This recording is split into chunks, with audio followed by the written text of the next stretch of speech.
इमरान खान से army chief general Qamar Javed Bajwa की मुलाकात। अगर मैं गवर्नमेंट से बाहर निकल गया मैं आपके लिए ज्यादा खतरनाक हूँ। किसके लिए? अपने लिए खतरनाक साबित होगा, अपने लिए खतरनाक होगा। मैं अगर सड़कों पर निकला है ना तो आपके लिए छुपने की जगह नहीं होगी। ये किससे कह रहा है? एस्टेब्लिशमेंट से कह रहा है, इलेक्शन कमीशन से कह रहा है, सियासतदानों से कह रहा है और सुप्रीम कोर्ट से कह रहा है। किससे कह रहा है? इनको मक्खी की तरह उंगलियों में पकड़कर इख्तियार से बाहर किया जाएगा। फजल रहमान साहब ने बड़ी ही तकब्बर की बात की है, मक्खी की तरह निकाल देंगे इमरान खान को। अपनी तरफ देखें आप, इस मुल्क का chief justice suo motu notice लेकर सादिक और अमीन के लकब देता रहा। आज पाकिस्तान की तारीख का सबसे करप्ट तरीन हुक्मरान निकला। अभी तक जो रिपोर्ट सामने आई है उसमें भी फाइनेंशियल करप्शन शामिल नहीं है, वो रूल ऑफ लॉ और स्टेट कैप्चर के मामला शामिल हैं। मैं तो अदलिया से अपने कहता हूँ कि खुदा के वास्ते इस मुल्क पे रहम कर, डे टू डे हेयरिंग करके इसका मसला हल। तीर चलेगा न तलवार उनसे, ये बाजू मेरे आजमाए होंगे। 27 फरवरी को जब कराची से निकलेंगे, इस हुकूमत का जो इस्लामाबाद में कचरा जमा हुआ है उसको भी उनका भी हम सफाया करेंगे। इस्तीफे से भागे, फिर ये अदम एतमाद से भागे और अब ये 23 मार्च को बड़े शौक से आके देख लें। 23 मार्च को महंगाई मार्च होगा। अब आप 23 को ही आए, अब आगे पीछे ना हो। 23 को आए, इंशाअल्लाह ताला आप सियासी शिकस्त खाएंगे। अस्सलाम वालेकुम, आप देख रहे हैं ब्रेकिंग पॉइंट। मैं मोहम्मद मालिक।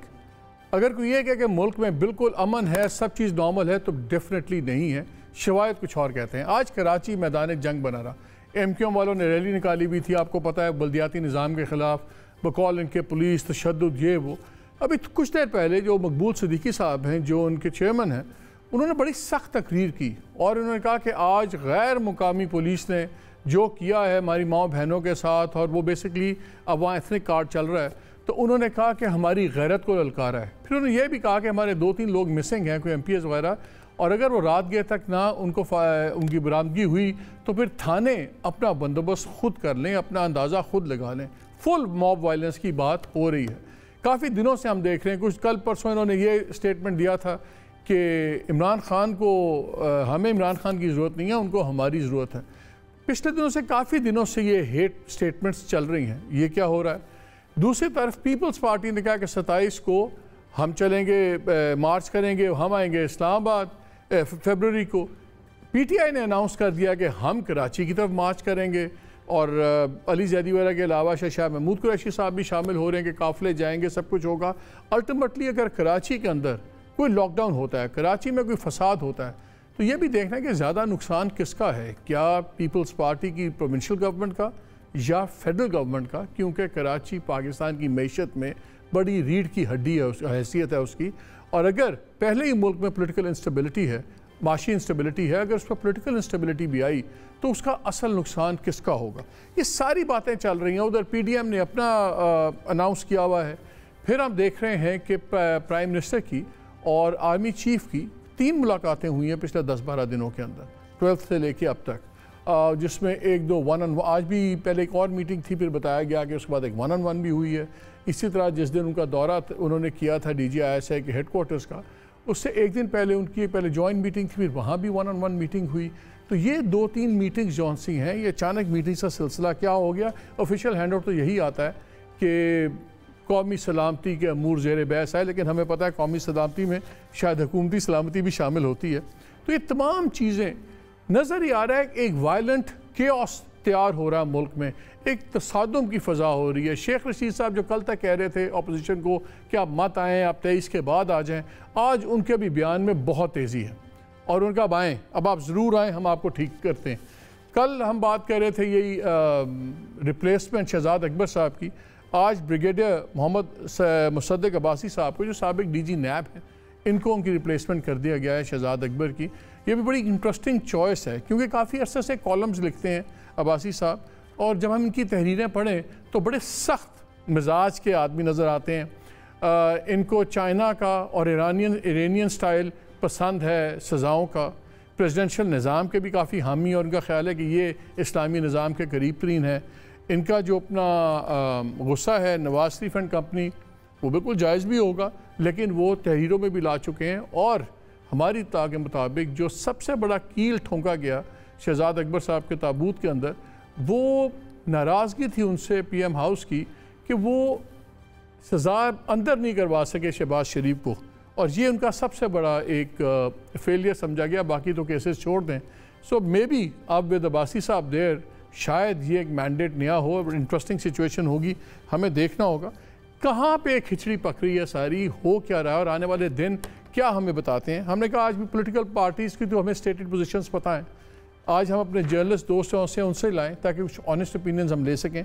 हमें ज्वाइन किया है मज़हर अब्बास साहब ने, सीनियर जर्नलिस्ट, आप सब इन तीनों को जानते हैं सो मैं रस्मी जुमले नहीं बोलूँगा। आरिफ हमीद भट्टी साहब ने हमें लाहौर से ज्वाइन किया है और बशर लुकमान ने भी हमें लाहौर से ही ज्वाइन किया है। एक और इंटरेस्टिंग डेवलपमेंट ये भी हुई कि जहाँ जुलूस वलूस अनाउंस किए वहाँ PDM ने अभी मौखर कर दिया फैसला अपना ये वोट के इसको नो अदम एतमाद के वोट को। वो क्या है, क्या सारे ड्रामे कर रहे हैं, लेकिन तशद्दुद की जो फ़िज़ा बन रही है इसका क्या हो सकता है। लेकिन आप सब दोस्तों की इजाज़त से मैं एक पहले इशू डिस्कस करना चाहता हूँ, क्योंकि मैंने इसके बारे में ट्वीट भी की थी, फिर 2 दिन मैं इस पर बात नहीं कर सका, और मैंने ट्वीट की थी रियल स्टेट के इशू के ऊपर पाकिस्तान के अंदर जो बहुत बड़ा स्कैंडल अब बन गया है। हमने कोई 2 साल की एक स्टडी अब हुई है जिसकी टोटल डिटेल्स मेरे पास हैं। ये अगर कैमरामैन आपको दिखाएं तो ये 2 बहुत बड़े बड़े फोल्डर्स हैं, और ये खाली ये फोल्डर्स नहीं है मेरे पास, इन तमाम की ये जो फोल्डर्स हैं ये सिर्फ लिस्ट है उन सोसाइटीज़ की और ये बिल्डिंग्स की जो इस मुल्क में नाजायज़ बन रहे हैं। जो स्टडी है 2 साल की, इसमें 2-3 बड़े खौफनाक चीज़ें सामने आई हैं। आज तक करीबन कोई 8000 टोटल हाउसिंग सोसाइटीज़ द्वारा पाकिस्तान में बनी है। एज़ वी स्पीक 6000 इस वक्त हैं।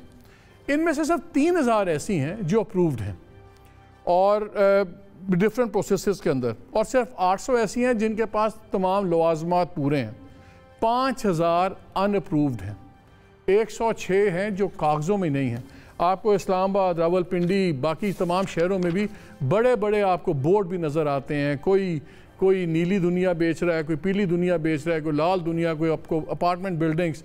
इस्लामाबाद के अंदर 50% से ज़्यादा जो बिल्डिंग्स हैं उनके कंप्लीशन सर्टिफिकेट्स भी नहीं है। और मैं अभी डेटा आपसे बात कर रहा हूँ सिर्फ 26 बड़े शहरों का। मोहतात तरीन अंदाजे के मुताबिक सिर्फ पिछले 1 साल में, सिर्फ 1 साल में 15 लाख से ज़्यादा लोगों ने इन्वेस्टमेंट की, जो टोटल इलीगल इन्वेस्टमेंट्स हुई इन सोसाइटीज़ में सब कुछ।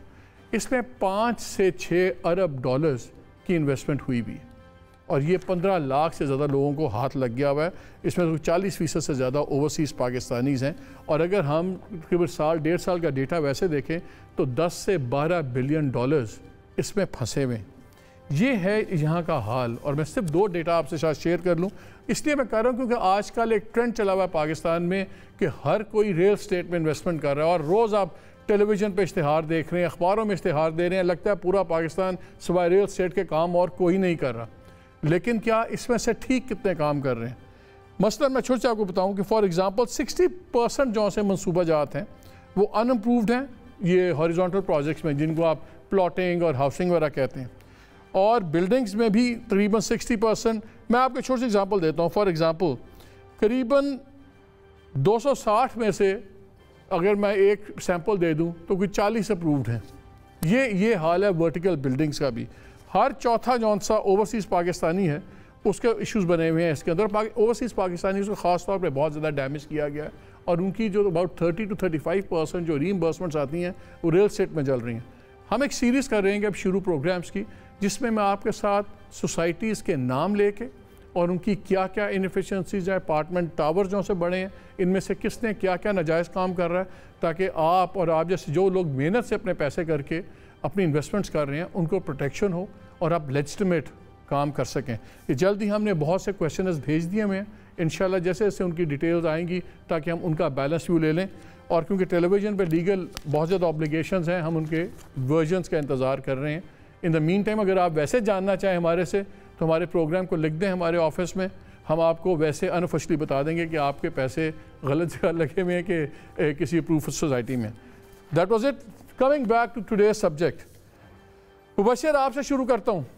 ये बताएं, ये जो इस सारी फिजा बन रही है क्लैशेस की, और दोस्तों दूसरी तरफ प्राइम मिनिस्टर की मुलाकातें भी हो रही हैं, और एक बड़ा कन्फ्यूजन पड़ा हुआ है कि अपोजिशन भी क्या रंगबाजी कर रही है? वो उनकी जो 23 मार्च की उनकी मैं परेड ही कहूँगा जो पीडीएम ने निकालनी है, हफ्ते बाद रमज़ान है, तो वो भी what is going on in the mean time? हम देख रहे हैं टेम्परेचर बहुत बढ़ता जा रहा है पाकिस्तान में। मालिक साहब, पहले तो आपका शुक्रिया और आपके चैनल का शुक्रिया और आपके मेहमानों को भी सलाम। मैं आपको बताऊं कि ये 22 करोड़ अवाम एक अजीब ज़हनी अजियत में मुब्तला है। सबको अपनी अपनी अकल पे शक होना शुरू हो गया। आप देखें, हमारे मुल्क का वज़ीर आज़म बड़ा ईमानदार है, लेकिन ये कैसे हो सकता है कि इसके इर्द गिर्द रवायती वारदाती इकट्ठे हो जाएं? वो सोचते हैं कि हमारे मुल्क का वज़ीर आज़म अवाम का दर्द रखता है, लेकिन फिर महंगाई माफिया क्यों आज़ाद है? वो चौक चौराहों पर आज़ादी से लोगों को क्यों लूट रहा है? हमारे मुल्क का वज़ीर आज़म करप्शन ख़त्म करना चाहता है, लेकिन एहतसाबदारी की सरबराही के लिए वही शख्स अहल है जो सियासी मुखालफिन को मज़ा चखा सकता है, जो आपने अभी कहा। हमारे मुल्क का वज़ीर आज़म पैसे से मोहब्बत नहीं करता, लेकिन इसके इर्द गिर्द कोई गरीब नज़र नहीं आता। हमारे मुल्क का वज़ीर आज़म नज़रियाती है, लेकिन इर्द गिर्द सारे फसली बटेरे क्यों इकट्ठे हैं? हमारा कप्तान बहुत काबिल है, लेकिन टीम सारी की सारी नाअहलों पे कैसे मबनी है? हमारे मुल्क के वज़ीर आज़म को अवाम बड़ी अजीज़ है, लेकिन पेट्रोल हो या चीनी माफिया हो, वो उनके आगे सब बेच जाते हैं, क्योंकि पंजाब हुकूमत को बचाना है। हमारे मुल्क का वज़ीर आज़म रियासत मदीना बनाना चाहता है, लेकिन हमारे मुल्क में इस्मत फरोशी का कारोबार जो है वो सबसे ज़्यादा तरक्की क्यों कर रहा है? बिस्मिल्लाहिर्रहमानिर्रहीम। मैं आपको एक बात बताऊं मालिक साहब कि लोग जो हैं इस वक्त खुदकुशियां करने पे मजबूर हो गए हैं। ऑपोजिशन जो है, ऑपोजिशन कोई ऐसे काम नहीं कर रही जो ऑपोजिशन का होना चाहिए। ऑपोजिशन सिर्फ अवाम की आवाज़ बनकर वो आवाज़ उठा रही है। वो मेरे उनसे इख्तलाफात हैं, मैं समझता हूँ वो इकट्ठे नहीं हैं, वो अलग अलग लड़ रहे हैं। उनकी अपनी अपनी नज़रियात हैं, उनकी अपनी अपनी सियासत है, मैं उनको ये ठीक है मैं मान रहा हूँ, लेकिन अवाम अब ज़िच हो गई है मालिक साहब। लोगों के पास खाने को नहीं है।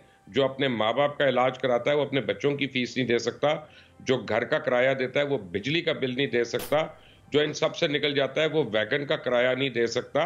आप बात करते हैं कभी फिस्कल डेफिसिट की, कभी फॉरेन एक्सचेंज रिजर्व की।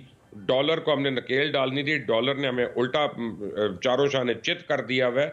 हमने जो है लोगों के मुंह पे कर्जे मारने थे, हमें मजीद कर्जे लेने पड़ गए। वो ठीक है, हालात इकोनॉमिक हालात तो ठीक है, प्राइम मिनिस्टर खुद भी मानते हैं, मुबशर कहते हैं महंगाई है, इंटरनेशनल फैक्टर्स हैं, वर्ल्ड बैंक वगैरह ने इंटरनेशनल ग्रोथ भी रिवाइज करके अंडर 5% कर दी है।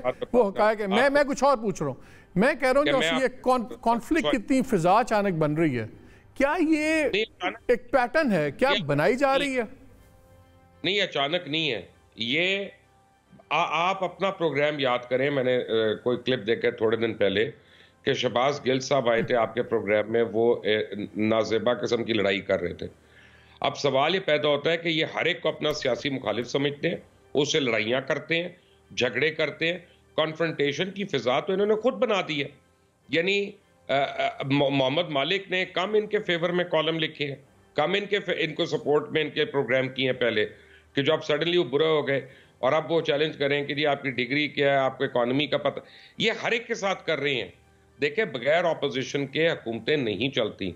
ऑपोजिशन अच्छी है, कम अच्छी है, बुरी है, इससे गरज नहीं, लेकिन लेजिस्लेशन के लिए, इन कामों के लिए आपको इकट्ठा होना पड़ता है। मैं, मजहर साहब, आरिफ हमीद भट्टी साहब, हम एक चैनल पे काम नहीं करते और ना आप, हम सारे अलग अलग जगहों पे हैं, लेकिन जब सहाफत की बात आएगी तो हम लोगों को किसी एक पॉइंट पे इकट्ठा होना पड़ेगा। यही जो है अक्ल और शऊर का तकाजा है। हमारी हुकूमत किसी को इस काबिल नहीं समझती कि उससे हाथ मिला ले, उससे बात कर ले, बगैर बेइज्जती करे वो करे। अब जब बेइज्जती करने की आदत पड़ गई है तो लोगों में भी अपना वो जो है अब हाथ छोट हो गए, वो भी अब बेइज्जत करते हैं। Let me get others into it also. Mazhar, मुझे ये बताएं कि ये जो आज कराची में हुआ है, आप कराची में हैं इस वक्त, फिर जो वहाँ से बयानात जिस रविश के आ रहे हैं, और आज से नहीं आ रहे, इनकी कुछ दिनों से देख रहा हूँ, MQM के कुछ और लीडरान थे, एक की चल रही थी पब्लिक एड्रेस कि तुम किसी पठान के होटल से अब खाना नहीं खाओगे ताकि तुम पठान को पैसे नहीं दोगे। फिर इसी तरह जो इनके और भी इनके 2-3 लीडरान थे, वो उसने कहा इनके पुराने होम मिनिस्टर साहब ने कि जी आप अगर सिंध कराची में एंटर होंगे तो टोपी जो सी सिंधी टोपी आपको पाँव में रखनी पड़ेगी। आज गैर मुकामी पुलिस की बातें शुरू होगी। नज़र आ रहा है कि एक लावा सा बनाया जा रहा है वहाँ पे, चाहे वो एथनिक कह लें, लिंग्विस्टिक कह लें, जो भी कह लें, उसी सांस के अंदर ये भी कहा जा रहा है कि अगर ये चीज़ें वफाकी हुकूमत ने IG को ये नहीं किया, वो नहीं किया, तो फिर हम अपने फ़ैसले करने में आज़ाद होंगे। वहाँ भी धमकी हैं। प्राइम मिनिस्टर ख़ुद कहते हैं कि अगर मैं सड़कों पे आ गया तो फिर मैं पहले से भी ज़्यादा ख़तरनाक हूँगा। एक लग रहा है कि हर तरफ एक कॉन्फ्लिक्ट की फ़िज़ा है, और अगर कराची में नुकसान होता है, कोई कराची बंद होता है, चाहे वो PTI के जुलूस की वजह से हो, इनकी वजह से हो, तो अल्टीमेट नुकसान मईशत को है, वो पहले ही अंडर प्रेशर है। अल्टीमेट नुकसान एक ओवरऑल माहौल को है। तो क्या अब हम माशी इंस्टेबिलिटी से, क्या अब हम पॉलिटिकल इंस्टेबिलिटी की तरफ ले जाए जा रहे हैं, या अपनी बेवकूफ़ियों से ये चीज़ें अनरिलेटेड हैं? शुक्रिया मालिक। सबसे पहले तो ये कि ऑल इज़ नॉट वेल, और दूसरी बात ये कि कराची में आज से नहीं, पिछले 3 हफ्तों से एक सिचुएशन क्रिएट हो गई है जब से सिंध लोकल गवर्नमेंट एक्ट 2021 पास हुआ है।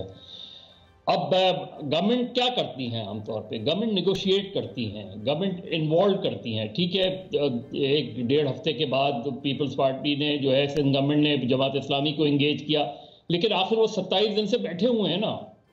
इसका मतलब इशू रिजॉल्व नहीं हो रहा। MQM ने आज प्रोटेस्ट किया, उस प्रोटेस्ट पे लाठीचार्ज हुआ। 30 तारीख को PSP ने ऐलान किया हुआ है, वो भी CM हाउस पे। और जो मेन शाहराएं हैं, ये सारी रैलीज मुजाहरे उन शाहराओं पे हो रहे हैं। पीपल्स पार्टी ये समझ ही नहीं रही। देखिए, इस एक्ट को पीपल्स पार्टी का जो भी मौक़िफ़ हो, असल चीज़ क्या है, पीपल्स पार्टी अकेली खड़ी है इस एक्ट के ऊपर। बाकी कोई भी एक जमात भी जो है वो इस एक्ट को, पीपल्स पार्टी के एक्ट को सही नहीं समझ रही। तो आप इंगेज करें, या तो नहीं हो रहा, एक पार्टी को इंगेज कर लिया, दूसरी आ गई, सबको इंगेज। असल चीज़ ये कि क्या वो इशू ऐसा है, मेरा ख्याल है उसमें सीरियस चीज़ें हैं, उसको विड्रॉ नहीं किया जा रहा, एक सिचुएशन क्रिएट हो रही है। और सबसे खौफनाक आज जो वाक़या हुआ है, उसका सबसे खौफनाक पहलू यह है कि शहर में PSL हो रहा है। अब PSL एक नेशनल फ्रेंचाइज है। एक हमारी, अगर यहाँ PSL आज जो 4 सेशन होने थे, प्रैक्टिस सेशन, वो पोस्टपोन हो गए। तो वो तो खैर है ना, वो तो फिर लाहौर मूव कर देंगे। पहले कोविड की वजह से ही बात हो रही थी, तो PSL ने तो नहीं ना मालिक, मसला ये कि आप उसके बाद 27 फरवरी से जो है इनका मार्च यहाँ से जाएगा, उधर से PTI का मार्च कराची आएगा, तो 2-3-4 शहर डिस्टर्ब्ड होंगे ना।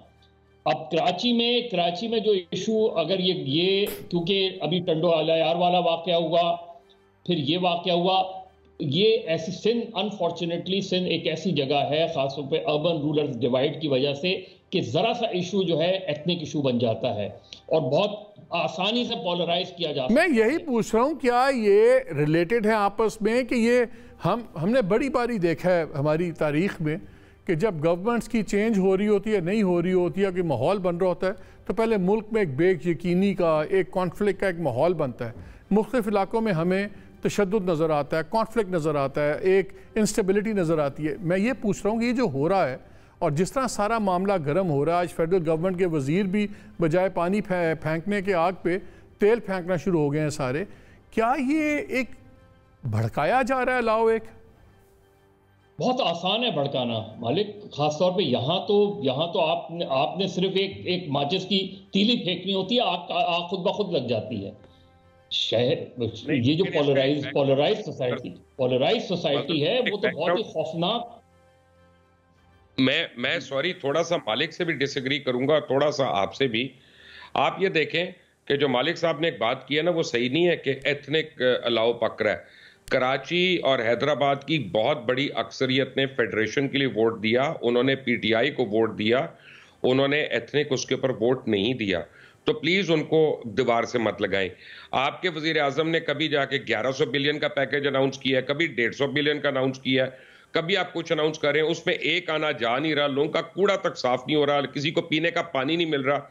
इस वक्त 30% कराची में पानी नहीं है, लोगों के मसाइल हल नहीं हो रहे, ऊपर से ये निजाम आ गया। आप वो सारी चीजों, आप क्योंकि डील ही नहीं कर रहे किसी चीज को, आप कोई काम ही नहीं कर रहे हैं, तो वो अब पकना है ना अलाउ। तो ये तो 3 साल की नाअहली है जो पक रही है। मैं भट्टी साहब आपको भी इसमें लेके आ रहा हूँ। मुझे बताएं, पहले वजीर आजम का बयान चलता रहा पहले एक बहस चल पड़ी इस मुल्क में, पता नहीं कहाँ से शुरू हुई, लेकिन फ़ायदा गवर्नमेंट को हुआ कि ध्यान असल मौजू से हट गया। वो शुरू हुआ था सदारती निज़ाम पे। फिर हमने देखा, फिर वज़ीर आज़म का दूसरा बयान आया जिस पर उन्होंने कहा मैं अगर बाहर आ गया सड़कों पर तो मैं बहुत ज़्यादा ख़तरनाक हूँगा। उसको लोगों ने ये कहना शुरू कर दिया कि जी ये नवाज शरीफ का नाम ले रहे हैं, सुनाव फ़ौज को रहे हैं। अब हम देख रहे हैं कि कराची में खुल खुला के ये सारा काम शुरू हो गया। क्या ये हम ज़्यादा इसमें देख रहे हैं कि ये चीज़ों का आपस में ताल्लुक़ नहीं है? फिर ये भी आने वाले जो हफ्ते हैं, 2-4 हफ्ते हैं, इसके अंदर क्लैशेस की बहुत ज़्यादा अपॉर्चुनिटीज़ हैं। इन्होंने इधर से निकलना है, PDM ने निकलना है, उधर से पीपल्स पार्टी निकल रही है, उधर से PTI वाले पीपल्स पार्टी के ख़िलाफ़ निकल रहे हैं। क्या आपको बिगाड़ होता नज़र आ रहा है या आप समझ रहे हैं कि नहीं, कोई परेशानी की बात नहीं, होता रहता है? बिस्मिल्लाहिर्रहमानिर्रहीम। एक तो मालिक साहब आपका शुक्रिया कि आपने तीनों जर्नलिस्ट बुलाए और आप भी माशाल्लाह हमसे सीनियर जर्नलिस्ट हैं। अदरवाइज़ कुछ सियासतदानों ने एक इरादा किया हुआ है जो साफ़ी उन पर तनकीद करते हैं उनके साथ बेखुदगी की इंतहा कर दें, और उनकी क़यादत का ये हुक्म है उनको। अब मैं कोशिश करता हूँ जहाँ पॉलिटिशियन हो तो उनसे माजरत कर लूँ, भाई मैं कमज़ोर आदमी हूँ। अब आ जाते हैं कि बेयकीनी की सूरत हाल। जिस मुल्क का वज़ीर आज़म कागज़ों में वज़ीर आज़म हो, चाहे किसी ने भी बनाया, अवाम ने बनाया या असली अवाम ने बनाया, वो खुद कहे कि जब मैं सड़कों पे आया तो ख़तरनाक ज़्यादा साबित होंगे और आप चेहरा छुपाते फिरेंगे। वो अल्लाह के बंदे, जब तू वज़ीर आज़म है, आपने मुल्क की सलामती का हलफ लिया हुआ है, लोगों की जान माल की हिफाजत आपकी बुनियादी जिम्मेदारी है। आप वज़ीर आज़म हो के तो अपोजिशन को सारी को जेल में डाल दिया है। आप अपोजिशन में जाएंगे तो मोहल्ले का नाई आपको उस तरह नहीं देगा। आप कैसे लोगों की ज़िंदगी ख़तरनाक कर सकते हो? ओ यार अनबिलीवेबल है। कभी कोई वज़ीर आज़म ये बयान देता है, लोग 22 साल तुमने कोशिश की कि इलेक्टेबल नहीं लूँगा, फलां डाकू फलां चोर, हर एक से कंप्रोमाइज़ करके वज़ीर आज़म की सीढ़ी तक आप पहुँच गए, अब मंजिल पे भी पहुँच गए। अब वज़ीर आज़म पहुँच पे भी आप अपने आप से मुतमईन नहीं है। नहीं, मेरा असल रूप आप तब देखोगे जब मैं अपोजिशन में आऊँगा। कैन यू इमेजिन कि दुनिया का किसी वज़ीर आज़म ने यह बयान दिया हो? ये भट्टी साहब ये मुझे बताएं, ये बयान आपके ख्याल में बयान किसके लिए था? क्या वाकई नवाज शरीफ को कह रहे थे कि एस्टैब्लिशमेंट को कह रहे थे? यकीन में, ख्याल में नहीं, यकीन में। Establishment establishment establishment establishment. और भाई आप उसमें मीडिया से तनकीद कर रहे हैं, ठीक है, मीडिया है ही बुरा। आप जुडिशरी से, आपके मुताबिक वज़ीर आज़म साहब जो महकमे है, एक बता दें 3.5 साल में 1% जिसमें करप्शन में कमी आई हो। आपने चेयरमैन FBR बदल दिए, 8-10 चीफ सेक्रेटरी IG बदल दिए, आप सारे फेडरल सेक्रेटरी आप लगाते हैं, वार्डा आपके पास है, पुलिस आपके पास है, पटवारी आपके पास है, तबाह कर दिया आपने उन सबको, निस्तो नबूद कर दिया। ये जो आप भाई हाउसिंग सोसाइटियों का जिक्र कर रहे थे ना, इनका एक एक वजीर, एक एक पंजाब की अहम तरीन शख्सियत 50-50 करोड़ ले रही है काब्ज का। और भाई जो इनके मतहत अदारे हैं ना, अदलिया को तो चलो ये बुरा समझते हैं, सहाफत को भी। मुझे बता दें, मालिक साहब है, मुबशर साहब है, मदर साहब है, कौन से अदारे में क्या PIA खसारे से निकल आई? वो तो अदलिया इनके रास्ते में रुकावट नहीं है। क्या रेलवे खसारे से निकल? लेकिन अभी वज़ीर आज़म साहब ने भट्टी साहब, गलत बात आप ना करें ना, वो वज़ीर आज़म साहब ने कहा है कि सर्वे भी आया था, हम बड़े लोगों ने क्रिटिसाइज़ किया उस्मान बुज़दार को, उन्होंने कहा इतना क्रिटिसिज्म किसी पे नहीं हुआ। उनका सर्वे में मैंने बताया है कि सबसे बेहतरीन वज़ीर आला वो हैं, तो अच्छे काम तो कर ही रही है उनकी टीम। देखिए नहीं मालिक, उनके लिए तो वही है जो नहीं। 2 मिनट सैर जाना, ऐसे नहीं अब निकलने दूंगा। मैं पंजाब लाहौर का रहने वाला, इधर पैदा हूँ। मैंने तो बात वज़ीर आज़म से कहें इतनी अखलाकी जुर्रत करे, इतनी अखलाकी जुर्रत करे कि वज़ीर आज़म उसको बनाया क्यों हुआ वज़ीर आला? क्या उसकी PTI के लिए कुर्बानी है? क्या तरीके इंसाफ 1996 में जब इन्होंने बनाई थी पैरेंट में था? क्या 2014 में उन्होंने कोई कुर्बानियाँ दी?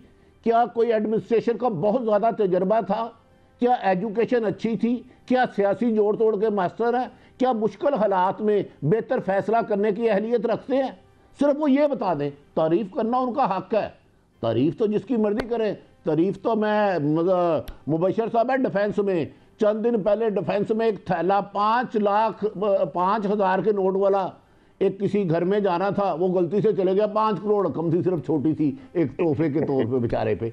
तो तारीफ तो उनकी करनी बनती है, कमाऊ पुत्र है। अच्छी बात है, तारीफ करें, ये उनका राइट है, लेकिन आवाम के लिए उन्होंने क्या किया? और भाई लाहौर में 10 सालों बाद मैं गड्ढे देख रहा हूँ, जगह जगह कूड़ा देख रहा हूँ, क्या उन्होंने हस्पताल बेहतर कर लिए? तो हम तारीफ करेंगे। स्कूल बेहतर कर लिए, पटवारी कल्चर खत्म कर दिया, क्या ज़कात उशर में बेहतरी ले आई? पिछले दिनों में एक चीफ इंजीनियर 5 करोड़ रुपया लेके तैनाती ली है, अगर इसके बाद भी उससे मुतमीन है तो सो बिस्मिल्लाह, लोग मुबश्शिर कल ये घोड़ा स्टेटमेंट दिया, सुन ले, ये खतरनाक नहीं होंगे, नॉकआउट होंगे जब अवाम के बाद आएंगे। सर एक स्टेटमेंट मौलाना फजल रहमान साहब ने दी जिस पे काफ़ी ज़्यादा क्रिटिसाइज भी, आज सख्त रिएक्शन आया शेख रशीद साहब की तरफ से भी, जो उन्होंने कहा कि बाल से, भट्टी साहब सुना दें पहले स्टेटमेंट। धांधली से इक़्तिदार के मज़े लूटने के बाद एक बार फिर उनको धांधलियों की सूझ रही है, इनको मक्खी की तरह उंगलियों में पकड़कर इक़्तिदार से बाहर किया जाएगा। फॉरेन फंडिंग केस में इमरान खान मुजरिम करार पा चुका है। हमारा मुतालबा है कि इलेक्शन कमीशन रोजाना की बुनियाद पर समाअत करे, इमरान खान को नाअहल करार दे और उसकी पार्टी को गलदन करार दे। ये पूरा टब्बर करप्ट, ये पूरी जमात करप्ट है, इसकी तख्लीक।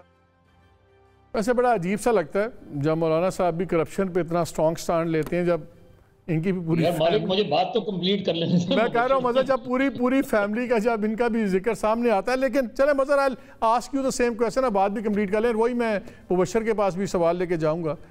पिछले दिनों मौलाना साहब ने कहा कि जी इस्टेब्लिशमेंट न्यूट्रल हो गई है। इस बयान से लगता है कि जैसे उनका ख्याल है कि शायद इस्टेब्लिशमेंट इनको निकाल के बाहर कर देगी, फिर हम PM का अपना बयान देखें, अगर मुझे निकाला गया, अगर मैं बाहर निकला, ये चीज़ें, क्या इस्टेब्लिशमेंट वाकई न्यूट्रल हो गई है? देखिए ये तो अभी आने वाला वक्त बताएगा, लेकिन और सवाल ये है कि अगर इस्टेब्लिशमेंट न्यूट्रल रहती है तो फिर इमरान खान साहब की गवर्नमेंट क्या ऑन इट्स ओन सर्वाइव कर सकती है? देखिए मालिक, इसका जवाब देने से पहले मैं वो थोड़ा सा इवेंट को कंप्लीट कर लेता कि जिस तरह अगर MQM की आज रैली थी, शारा फैसल से अनाउंस रैली थी, सिंध गवर्नमेंट को क्या चाहिए था? सईद गनी साहब, नासिर शाह साहब जाते अमीन उल हक साहब के पास, खालिद मकबूल के पास चले जाते, उधर बैठ के मुज़ाकरात कर लेते, ले आते उनको उसमें। अब वो कह रहे हैं कि जी प्रेस क्लब आना था, वो CM हाउस चले, MQM वालों ने CM हाउस चल गए। क्या उसका मतलब ये है कि इस बुरी तरह लाठीचार्ज किया जाए कि ख़वातीन भी ज़ख्मी हों, उनका एक MP ज़ख्मी हो जाए, लोगों को गिरफ्तार? इससे क्या होगा? इससे एक law and order situation create हुई। किसके अगेंस्ट गई? वो सिंध गवर्नमेंट के अगेंस्ट गई। अब आ जाए आपके दूसरे क्वेश्चन पे। मसला ये कि एक तो सिंध गवर्नमेंट इस इशू को फौरी तौर पे रिजॉल्व करे, वरना ये सिचुएशन और ख़राब हो जाएगी।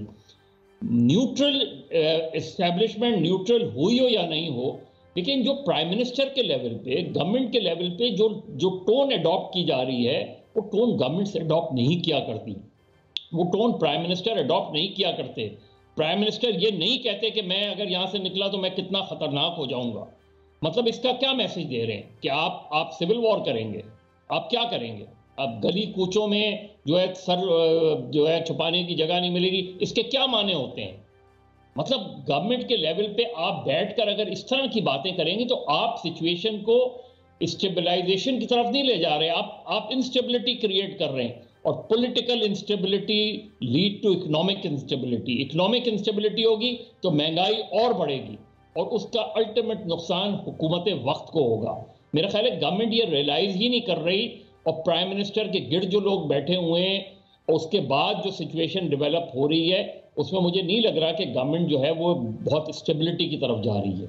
मुबश्शिर, मैं एक क्वेश्चन आपके लिए छोड़े जा रहा हूँ, फिर मैं एक ब्रेक लूँगा कि पहले एक मीटिंग होती है, जो एक मीटिंग में और लोग भी थे, फिर 1-on-1 मीटिंग होती है प्राइम मिनिस्टर की आर्मी चीफ के साथ, फिर उससे अगले दिन प्राइम मिनिस्टर DGISI के हेडक्वार्टर्स जाते हैं, और आप जितना वो कंट्रोवर्सी चली वो इन्हीं DGISI की अपॉइंटमेंट पे थी, तो उसको इस्लामाबाद के सर्कल्स ने ले ही लिया कि देखें प्राइम मिनिस्टर वहाँ गए हैं, तो एक इन्होंने एक ऑप्टिक है, एक शो किया गया है कि जैसे बिल्कुल ये मेरी चॉइस है, कोई कंट्रोवर्सी अब ख़त्म हो जानी चाहिए, और उसका यही मतलब लिया गया। फिर आज जो इतला आई है, आज भी कोई एक मीटिंग थी, उसके बाद फिर 1-on-1 की इतलात आ रही हैं। अभी PM हाउस ने या ISPR ने इसमें कोई स्टेटमेंट नहीं दिया। तो ये एक तरफ मुल्क में इस तरह की रविश चल रही है, क्लैशेस शुरू हो गए हैं, दूसरी तरफ हम देख रहे हैं प्राइम मिनिस्टर ने खुद बड़ा एक थॉट प्रोवोकिंग बयान दिया, उस पर बहस ख़त्म नहीं हो पा रही। दो सवाल उठ रहे हैं जो लोग जानना चाहते हैं, क्या इस्टेब्लिशमेंट और वज़ीर आज़म एक पेज पे हैं? क्या इस्टेब्लिशमेंट एब्सोल्युटली न्यूट्रल हो गई है? और न्यूट्रल का मतलब लोग ले रहे हैं कि जो अब एक्टिवली विज़ावी ऑपोजिशन के दरमियान में किसी किस्म का कोई रोल अदा नहीं करेगी।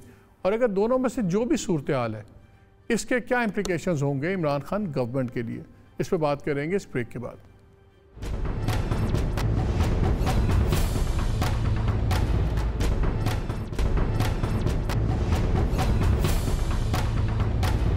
जी, शो में एक बार फिर खुशामदीद। मुबशर, आपको जाने से पहले मैं पूछते ब्रेक से पहले सवाल मेरा बड़ा सिंपल था, क्या एक पेज पे हैं, और अगर नहीं हैं तो इसका क्या असर होगा, और अगर हैं तो फिर आने वाले दिन क्या गवर्नमेंट के लिए होंगे? मालिक साहब, अगर ये हुकूमत और इस्टेब्लिशमेंट किसी पेज पे हैं तो वो पेज एक चैप्टर में नहीं है, वो चैप्टर एक किताब में नहीं है, वो किताब एक लाइब्रेरी में नहीं है, वो लाइब्रेरी एक शहर में नहीं है। इतने डिफरेंसेस हैं। और जो वज़ीर आज़म ने आखिरी धमकी दी है और जो बरमला उन्होंने इस्टेब्लिशमेंट को दी है, उसके बाद ये सोचना कि इस्टेब्लिशमेंट इनके साथ एक पेज पे होगी, ये खाम ख्याली है, ये बेवकूफ़ों की सोच है। दूसरी चीज़ ये है कि दो बड़े अहम दौरे आ रहे हैं। एक तो वज़ीर आज़म का दौरा है जिसमें उन्होंने 5 तारीख को चाइना जाना है अपने कुछ वज़रा के साथ, और एक आर्मी चीफ का भी दौरा आने वाला है, वो अभी अनाउंस होना है। तो मैं उसके लिए प्री मैच्योर में कोई बात नहीं करना चाहता।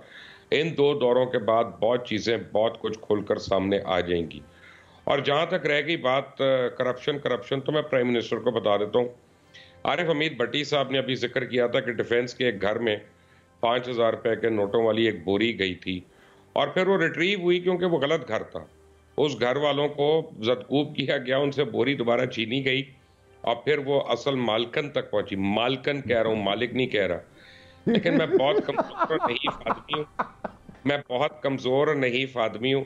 भट्टी साहब करप्शन की जो पंजाब के रिंग लीडर हैं, उस खातून का नाम बताएंगे आवाम को और सुरखरू होंगे इंशाल्लाह। जी अच्छा भट्टी साहब, ये बताएं, ये करप्शन की बात हो रही है, अब जो से ब्रिगेडियर मुसद्दक अब्बासी साहब आए हैं, जब हम इनकी तहरीरें पढ़ें तो इनके एटलीस्ट क्लियर आदमी हैं। वो नवाज शरीफ एंड कंपनी को ठुक के बजाते हैं, वो कहते हैं बस रगड़ दे। दोनों सियासी बड़ी जमातों को उनके कॉलम्स के अंदर बड़ा सख्त रगड़ा हुआ है। वो कहते हैं सदर ही होना चाहिए जिसके पास वीटो पावर होनी चाहिए कानून साजी की, और वो बड़ी सख्त सज़ाएँ उसमें। क्या अब आपको आने वाले दिनों में कुछ लगता है कि ये जो करप्शन का बयानिया गवर्नमेंट का कमज़ोर पड़ा हुआ था, ना कोई कन्विक्शन आई हुई थी, ना शहबाज वगैरह अंदर हुआ हुआ थे, जिसकी वजह से वो भी खमियाजा भुगत चुके हैं अपना शहजाद अकबर, क्या अब हमें एक फिर फुल फ्लेज कोई इस तरह की चीज़ बनेगी कि फिर अपोजिशन चीखना शुरू हो जाएगी, देखें हमारे पे जुल्म हो रहा है, जबर हो रहा है, फिर उनका शुरू हो जाएगा रोना धोना?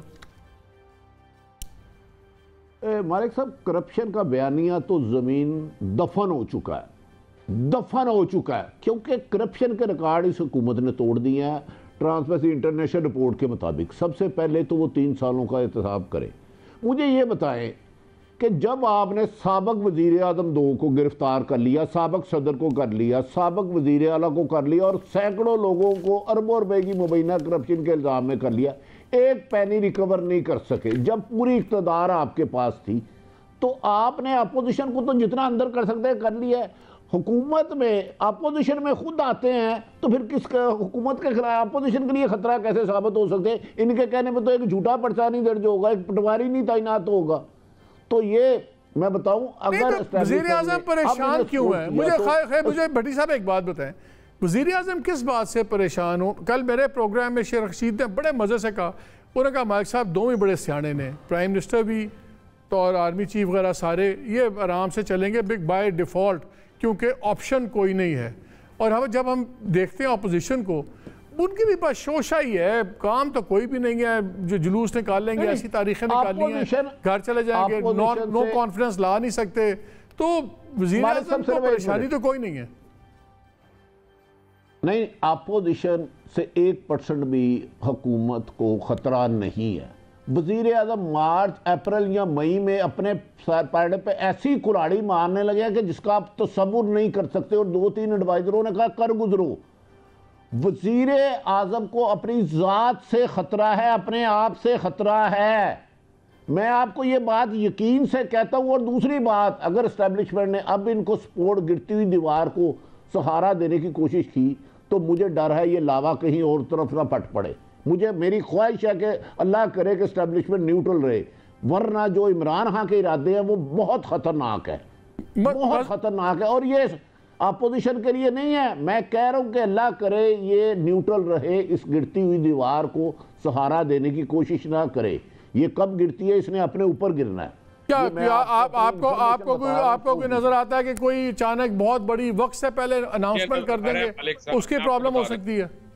मैं आपको बता देता हूँ एक बात। हाँ, उसकी मुशावरत कर रही है। इनके एक वजीर ने इनकी रिकॉर्डिंग भेजी है। आप सोच नहीं सकते निजी महफिलों में जो वजीर आज़म गुफ्तगू कर रहे हैं, मेरा दिमाग फट गया जो सुन के।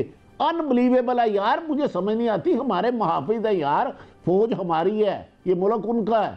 खुदा के लिए तुम क्या बार बार कहते हो कि मुझे हर बंदा मज़हर, मुझे एक चीज़ बताइए, क्या आपको जेन्युइनली, मेरा व्यू पॉइंट ये है कि बहुत मुश्किलात हैं गवर्नमेंट की, लेकिन मुझे कोई गवर्नमेंट का एग्जिस्टेंशियल थ्रेट नज़र नहीं आ रहा।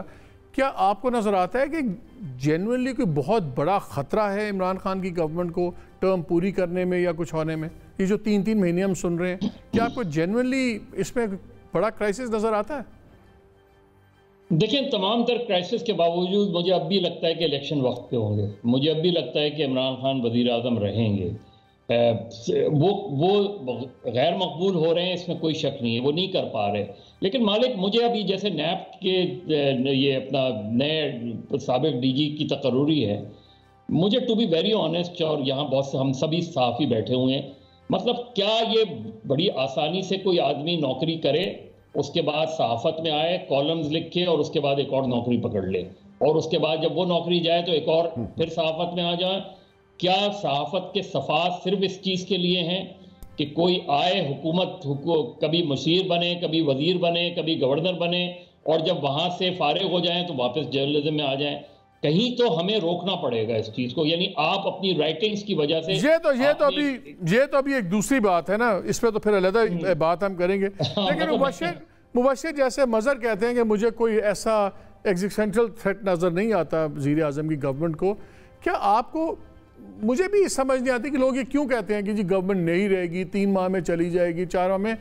डू यू फील कि ये टर्म पूरी करने में कोई है क्वेश्चन मार्क्स? मालिक, अगर तो ये टर्म पूरी करते हैं तो पाकिस्तान की एग्जिस्टेंस को थ्रेट है। मैं आपको खुलकर एक बात बता रहा हूँ। आप देखें, आप मुझसे ज़्यादा इकोनॉमी को समझते हैं और आप जेन्युइन वाकई मुझसे ज़्यादा समझते हैं, मैं कोई जुमला नहीं बोल रहा। आपने इस साल $20 बिलियन देने हैं और आपके तमाम वेल्थ और आपकी रेवेन्यू स्ट्रीम्स ड्राई अप हो चुकी हैं। आप कितना को और टैक्स लगा लेंगे और $20 बिलियन आप पूरा कर लेंगे 1 साल में। अब आप अमेरिका की बातें मानेंगे जो आपके डायरेक्ट न्यूक्लियर एसेट्स के ऊपर होंगी, जो आपकी फौज के साइज के ऊपर होंगी, जो आपकी बेसिक स्पेंडिंग के ऊपर होंगी। मालिक साहब, जब यह हुकूमत हाँ करने जा रही होगी, आपके ख्याल में लोग बर्दाश्त करेंगे? क्योंकि ये उस लेवल पे ले आए हैं, अपनी इनकॉम्पिटेंस से उस लेवल पे ले आए हैं कि हम दुनिया में किसी के लिए भी काबिल एतबार नहीं रहे हैं। आई रेस्ट माई केस। आखिरी 10 सेकेंड भट्टी साहब, क्या गवर्नमेंट आपके ख्याल में टाइम सर्व आउट करेगी पूरा बाकी जो 1.5 साल रह गया?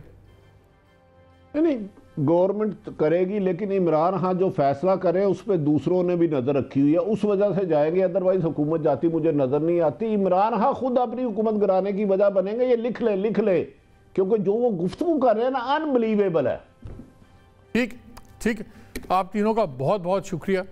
नाज़रीन, बात ये आ रही है कि जब भी हमने प्रोग्राम्स किए और जर्नलिस्ट दूसरे लोगों से बात की जो पार्टी डिसिप्लिन के पाबंद नहीं थे, तो एक ही बात नज़र आती है कि सबसे बड़ा इशू गवर्नमेंट के अपने सेल्फ क्रिएटेड हैं और वही उनका मदावा कर सकते हैं। और लेकिन जो अलार्मिंग चीज़ ये है कि कॉन्फ्लिक्ट की फ़िज़ा पनप रही है पाकिस्तान में। इदारों के अंदर कॉन्फ्लिक्ट हम देख रहे हैं, हम ये पॉलिटिकल पार्टीज़ का आपस में कॉन्फ्लिक्ट देख रहे हैं, और ख़ास तौर पे आने वाले जो 5-6 हफ्ते हैं इसमें लगता है कि कुछ भी हो सकता है, क्रेसेंडो हो सकता है, उनका जुलूस, आपस में लड़ाई। आज जो चला है थोड़ा सा वो ट्रेलर चला है, फिर जो नफ़रत अंगेज़ तकरीरें शुरू हो गई हैं सिंध के अंदर, कोई इसकी गारंटी नहीं है कि दूसरे सूबों में नहीं होंगी और ये आपस में कॉन्फ्लिक्ट्स नहीं होंगे। और सब में अगर कोई हाथ ठंडा कर सकता है तो वो वज़ीर आज़म ख़ुद कर सकते हैं, अगर वो अपना गुस्सा ज़रा कम कर लें और थोड़ा सा इसको न्यूट्रलाइज़ करने की फ़िज़ा को कोशिश करें। बाकी तो जो करना है उन्होंने करना है, हम तो देख ही सकते हैं। और एंड में मैं सिर्फ आपसे एक बात करना चाहता हूँ, हमारी स्क्रीन पे भी शायद एड्रेस इस वक्त आना शुरू हो जाएगा। हमारा एड्रेस है हम news 2A खियाबान Suhrawardy G61 Islamabad. ये एड्रेस मैं आपको इसलिए बता रहा हूँ कि अगर आपके पास इंफॉर्मेशन हो, ये आपके इर्द गिर्द कोई हाउसिंग स्कीम्स या बिल्डिंग्स वगैरह इलीगल, या जहाँ आपने अगर इन्वेस्टमेंट स्कीम ही हैं, तो आप मेरे प्रोग्राम पे हमें लिखें, हमें बताएं, हम आपको अनऑफिशियली शेयर भी कर देंगे, क्योंकि ऑफिशियली तो भी हम सीरीज़ शुरू करेंगे, क्योंकि ये बड़ा ही सीरियस मसला है। इस वक्त करीबन मोहतात अंदाजे से तकरीबन 18 से 20 billion dollars over the last few years इसमें फंसे हुए हैं, और जितने केसेस फॉरेन एक्सपर्ट्स वगैरह के हैं उसके 70% केसेस सिर्फ ज़मीनों में फंसे हुए हैं, और खुल के गेम चल रही है। हमें इसको रोकना है। इजाज़त दीजिए, अल्लाह हाफ़िज़।